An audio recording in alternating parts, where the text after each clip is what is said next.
Muito bom. A gente, então, completa com essas 3 apresentações um pouco da curva da mudança que a gente quer ver. Onde, num primeiro momento, a importância da gente captar as pessoas, atrair, ter o Thumb Stopping Power, que a gente viu claramente, aquele da cerveja lá, acho que pararia boa parte minha, pelo menos minha e dos meus amigos. Mas, bom, o que é isso, né?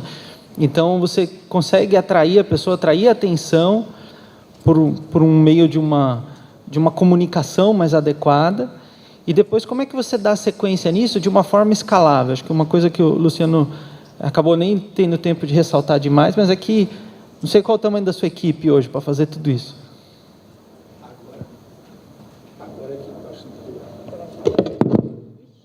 Alô? Hoje a equipe são 18 pessoas, mas quando a gente começou eram 5, 6 pessoas, né? Era uma equipe muito pequena. Para atender quantos clientes hoje?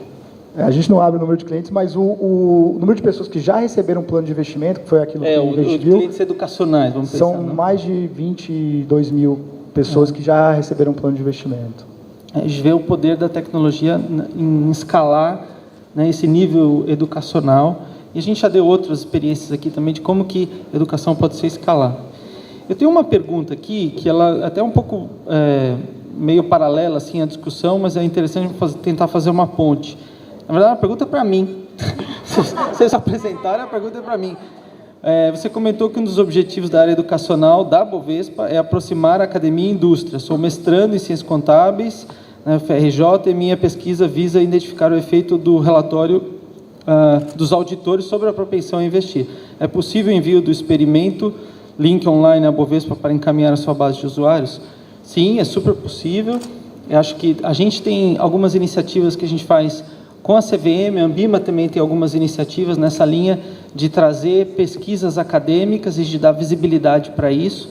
Em especial, no caso da Bolsa, a gente tem uma publicação técnica que chama Resenha da Bolsa, que a gente faz uma seleção de artigos técnicos para publicar numa revista que não é indexada, mas que ela é bastante lida pelo mercado. Então, o objetivo é trazer artigos que não necessariamente tenham rigor científico, mas que sejam relevantes para o mercado, para a gente publicar para o mercado. Então, não só para você, mas para demais pesquisadores, está aberto a questão. Aí, o último gancho que eu queria fazer é, até nessa linha de como é que a gente une o que está sendo pesquisado com o que a gente está vendo que efetivamente está acontecendo.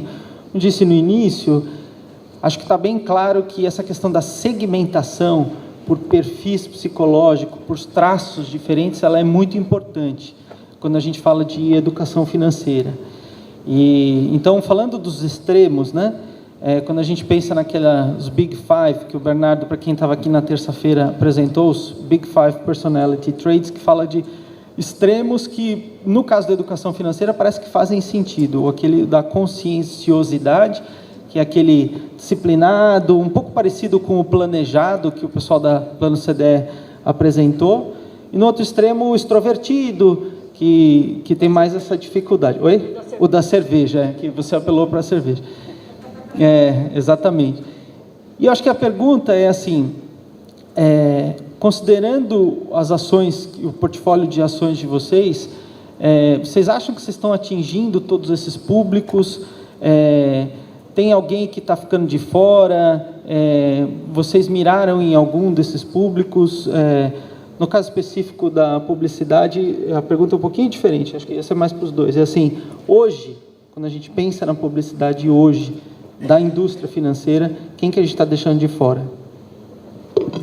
Pode. Começa eu? Como eu falei no começo, eu acredito que a grande vantagem hoje da publicidade é o quanto ela está democratizada. Porque antes o que você fazia, foi o que você citou, poucas empresas tinham dinheiro suficiente para fazer um anúncio em algum meio de comunicação que tivesse uma grande circulação e que, de fato, tivesse o atingimento do público. E é uma coisa assim, você atirava, você colocava um rio de dinheiro num canal e você ia pegar todo mundo. Hoje, a grande vantagem é que você consegue fazer uma segmentação perfeita.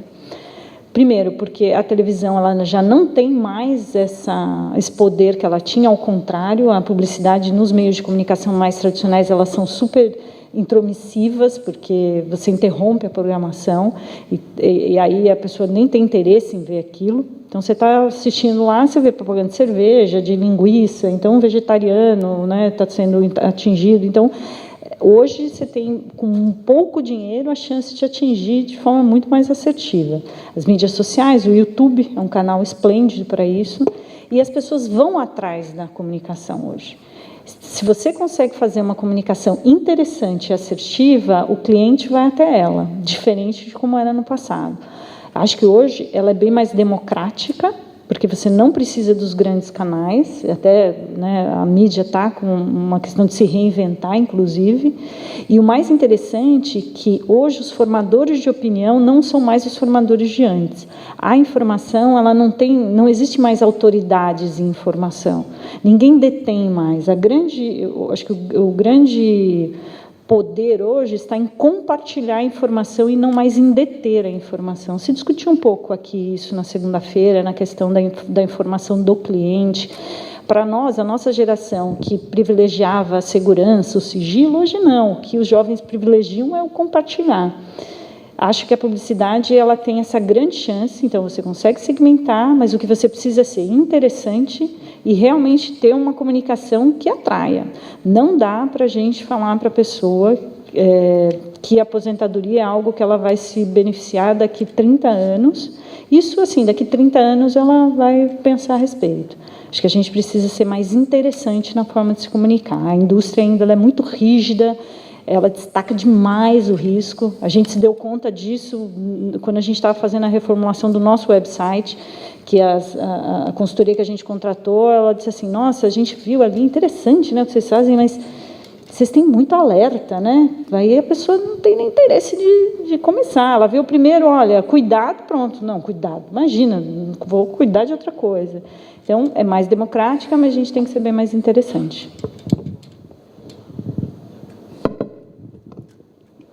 Não sei se Luciano ou Anderson querem fazer algum comentário.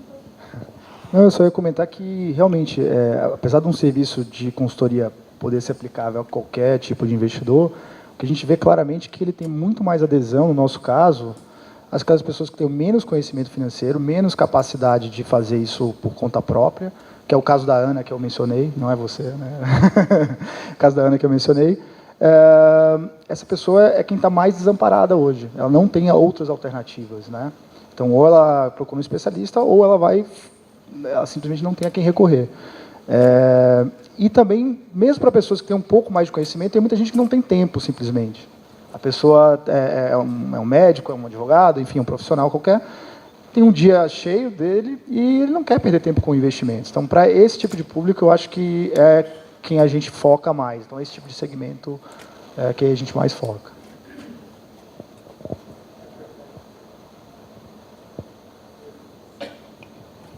Na mesma linha que o Luciano está falando, lá também aconteceu um caso interessante recente. Teve um cliente que entrou em contato com a gente e falou assim, olha, eu não preencho nada online porque eu tenho medo. Foi a pergunta mais difícil do que responder qualquer coisa relacionada à economia ou mercado financeiro, né? E a gente falou, como é que eu faço agora? Porque eu não tenho nem formulário de papel para poder esse cliente fazer o cadastro, né? E depois que ele fizer também, como é que ele vai investir? É tudo online. Então, é um pouco assim, realmente a gente tenta segmentar bem o nosso tipo de cliente, para quem que a gente oferece o nosso serviço, e quanto mais você acerta nesse segmento, que é um segmento que a gente mira mais jovem, a média de idade de quem entra na Isinvest hoje tem 28 anos. Então, assim, é um público jovem. E as perguntas são mais básicas do que até investimento. Teve casos de cliente que comentou, poxa, meu dinheiro está aí na corretora e não está rendendo. E a gente foi ver, ele só transferiu o dinheiro para a corretora, ele não investiu em nada ainda. Então, você percebe que não, o negócio é mais atrás, o buraco é mais embaixo. Tem que buscar mesmo essas informações, dar mais esse tipo de informação, coisas mais básicas até. Né? E também na linha do que a Ana falou sobre marketing online, o marketing online é fantástico, porque você consegue medir várias coisas, você mede tudo tem informação. Então, você consegue selecionar muito bem o público que você quer. Na televisão, você não está selecionando o seu público, né? Está mar aberto.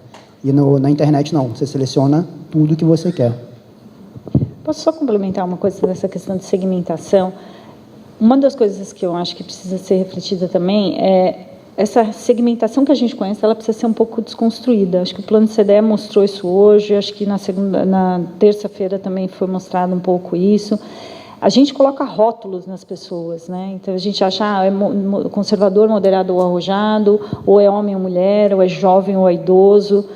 E é importante entender que às vezes a segmentação ela é meio ocasional.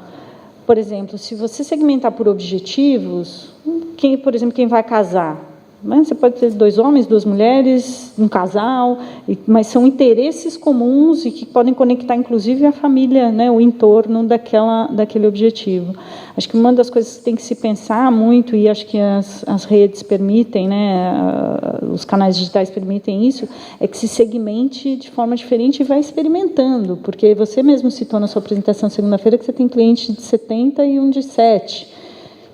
Como é que você segmenta, né? Quando você pensa no modelo de negócio, deixa eu montar meu negócio, eu vou segmentar para pessoas, né? E você pode ser mais democrático, inclusive, na forma de se segmentar. Muito bom, acho que estamos aí no final do nosso tempo. Essa ideia da gente discutir segmentação e formas alternativas de educação. Um último comentário é que a ideia era mostrar coisas realmente alternativas, mas não, de certa forma, criar um certo ranking e dizer, então a educação tradicional não tem mais valor, a gente não vai dar mais sequência para isso. E em vários fóruns, eu pessoalmente costumo sempre dizer que, especialmente em alguns temas, como, por exemplo, educação financeira, o gap é tão grande, e a gente viu aqui alguns números, inclusive de países desenvolvidos, hoje de manhã. O gap é tão enorme que a gente não está falando de ou qual é melhor, qual é pior, a gente está falando de e. Então, a gente está trazendo formas alternativas, mas sempre somando, né? Pensando que isso é e, além de tudo que a gente faz. Até porque, como eu disse no início, na batalha pela atenção, contraintuitivamente, quando a gente tem uma coisa presencial, como, por exemplo, o que a gente está fazendo aqui, ou uma atividade focada, a gente também tem resultados excelentes, porque tudo isso que eles estão fazendo, ainda a gente vive com a batalha pela atenção, é para trazer a pessoa, para atrair, mas você ter uma pessoa sentada numa sala de aula, focada e interagindo, ainda é um método comprovado que dá resultado. A gente viu isso no estudo do professor Ziak, do Banco Mundial, então a gente está vendo que as coisas têm espaço para tudo, é mais ou menos essa a mensagem final. Então, muito obrigado a todos vocês, parabéns pelo trabalho, parabéns mais uma vez à CVM.